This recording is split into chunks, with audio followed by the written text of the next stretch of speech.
Okay, let's unpack this. We're going back to 2004. Right. To a small Manhattan apartment.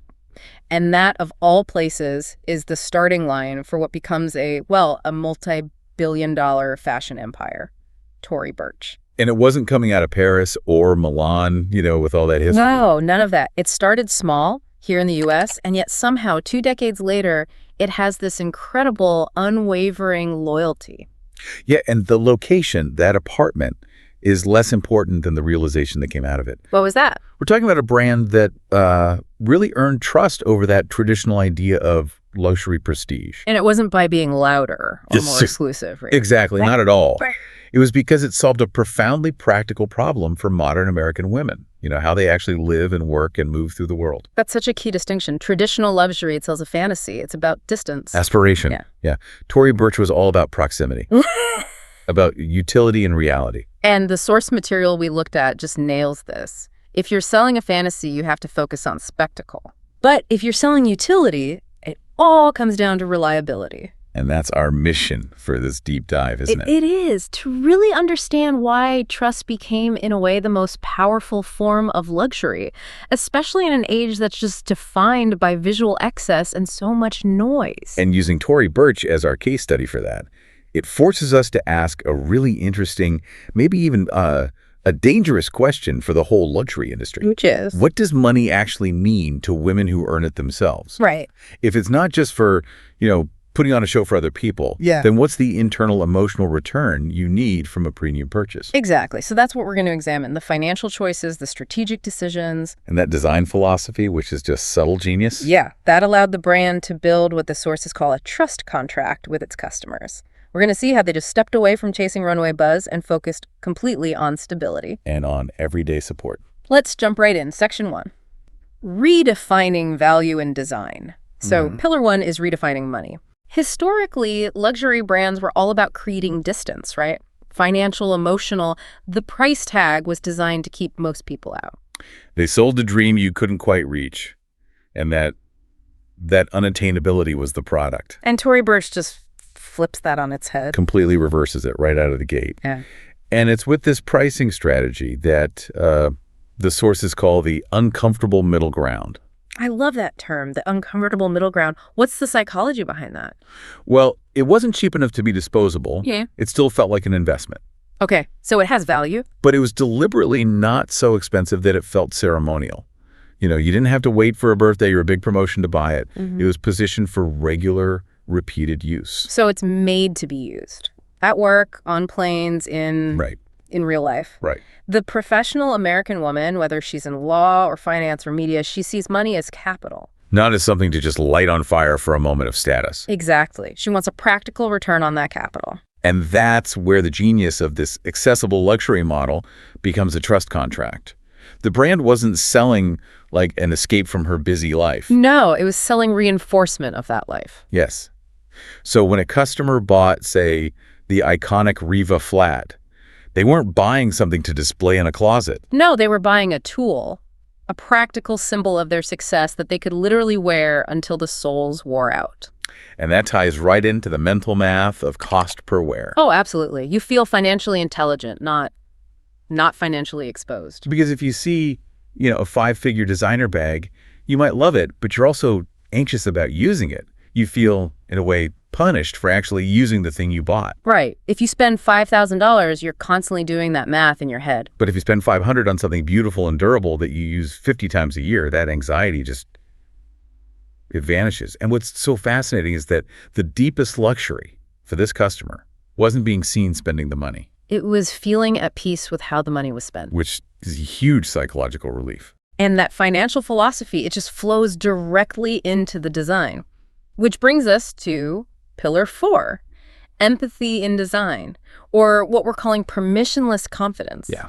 Because traditional high fashion assumes power looks theatrical. We're talking impractical heels, sharp, restrictive clothes. It's all about the moment of arrival, the grand entrance. And Tory Burch just questions that entire assumption. Her team designed not for the moment a woman enters a room, but for the 12 hours she actually spends inside it. They acknowledged the reality of modern work. The walking, the commuting, the multitasking, everything that's required to actually sustain real authority. So what were some of the specific product decisions that came out of that? Oh, sensible heel heights, for one. Forgiving cuts that accommodate movement. Fabrics that travel well that don't crease. Silhouettes that don't punish you. Exactly. Think about the Riva flat again. It was stylish, it was recognizable with that logo, but it was functionally supportive. It let a high-powered woman move from the office to the airport to the school pickup line, you know? And that creates what the sources call permissionless confidence. Meaning the clothes don't ask you to perform status. You just inhabit it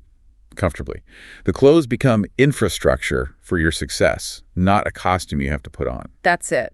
Because for modern career women, authority is something you sustain, not something you just display for a moment. The brand respected who these women already were. It's a total inversion of the usual power dynamic in fashion. Okay, so that idea of sustaining power, it leads us right into section 2, strategy for longevity. And this starts with pillar 2, choosing habit over hype. This is so important. When you look at traditional luxury, their careers are built on runway buzz. Seasonal shock value, media attention. And that's the whole distinction. Runway brands, they depend on what you could call cultural permission, getting that one editor's nod, that one viral photo. Whereas lifestyle brands, which is what Tory Burch became, yeah, they depend on behavioral habit. And she chose that second path from the very beginning. But isn't there a risk there? That choosing habit makes you seem, I don't know, boring in an industry that's just obsessed with newness. That's the paradox, right? Yeah. But it was brilliant. She wasn't chasing validation from fashion insiders. She was building deep credibility with women whose own careers demanded reliability. So they optimized for how often a woman would reach for that same item again and again and feel good doing it. Yes. The most successful products were designed to quietly survive many seasons, not just dominate a single news cycle. Which sounds like a recipe for very predictable demand. It is. The core customer, the executive traveling every week, the lawyer who needs to be comfortable, they didn't want a crazy new silhouette every 6 months. They wanted reliable staples. So when trends went wild, Tory Burch didn't collapse. Because its demand wasn't based on that volatility. While all these digital-first brands were burning out chasing hype, Tory Burch was just quietly compounding. And if you connect that to the bigger picture, it allowed the brand to think in decades, not seasons. Which perfectly mirrors the career psychology of its own customer. You're appealing to the woman who plans to be in the room for a very long time. It's about designing a career with your customer. Not just a trend for them. That's a huge difference. Okay, that brings us to pillar 6, surviving the cycles. Because fashion is notoriously volatile, trends die, retail models collapse. And Tory Burch treated growth like long-term investing, like a series of cycles that require restraint. So how did they show that restraint in practice? Well, they managed volatility by basically refusing to panic along with the rest of the industry. Okay. So when physical retail was in decline, they didn't just have a knee-jerk reaction. They strengthened their digital channels for sure, but they kept strict control over pricing. So they didn't let their website become a discount machine. Never. That would have just diluted the brand's value. They also resisted that temptation toward trend acceleration, the stuff driven by the social media clock. They saw that consumers were getting tired of it. Yeah, totally. They saw the fatigue with constant novelty, and they leaned into stability as a feature. And that reinforces the trust contract. Profoundly.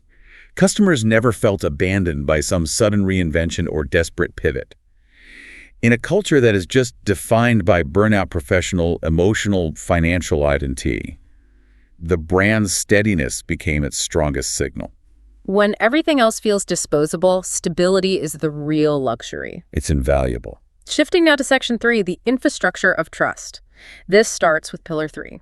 Discipline outperforms charisma. I love this one. The fashion mythology is so often built around the tortured genius or the rebellious visionary. Figures driven by ego and drama. And Tory Burch just rejected that entirely. What replaced all that noise of charisma was quiet, methodical discipline. The sources say the company was treated less like a creative experiment. And more like a long-term operating system. So what does that look like in terms of the actual business? It means collections were planned with restraint. Growth was paced deliberately, avoiding that temptation to overexpand too quickly. So decision-making favored sustainability over ego. Right. They didn't chase every celebrity collaboration or every fleeting trend. And this mirrored a huge cultural shift in how we evaluate leadership. Yeah, by the late 2010s, consumers started to see corporate volatility, loud founders, dramatic pivots as a sign of risk, Yeah. of burnout culture. And Tory Burch offered the exact opposite signal.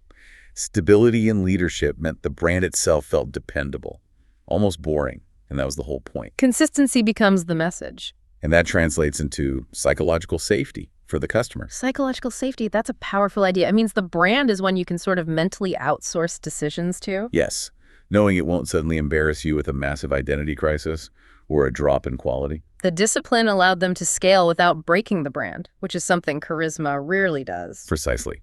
And that takes us to the final piece, Pillar 5, power without noise. For most luxury brands, influence is just visibility, right? Front row seats, celebrity endorsements, splashy campaigns. And Tory Burch built influence so differently, so quietly.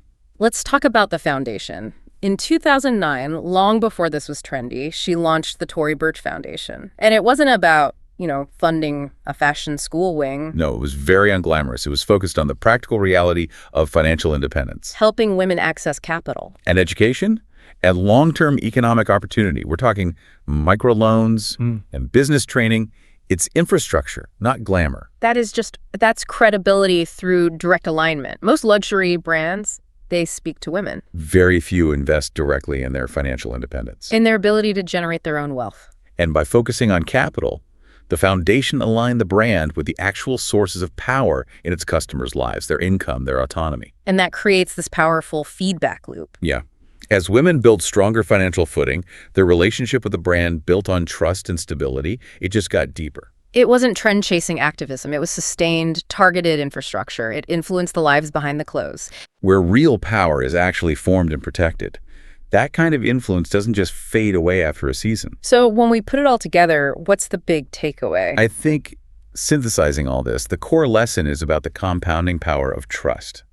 Tory Burch won not by being the most admired or the most glamorous, but by being the most relied upon. Consistently. While other brands were chasing this fleeting desire and image, Tory Burch invested relentlessly in dependability and in lived experience. So trust, it compounds more quietly than hype, but it lasts so much longer. It turns choice into habit and habit into real longevity. The sources really argue that the rarest asset in today's marketplace isn't fame or exclusivity. No, it's the permission to be a stable, trusted, everyday part of someone's actual life. And Tory Burch earned that permission by designing and pricing and leading in a way that just respected who women already were. Instead of demanding, they transformed themselves to fit a garment or a trend. Which leaves us with a really provocative thought to sit with. When you invest your time, your money, your loyalty in a brand, a habit, relationship, whatever it is. Are you chasing what impresses other people? Or are you choosing what quietly supports your life every single day? It's the ultimate lesson, really, that trust might just be the most underrated form of wealth in our very volatile, very loud era.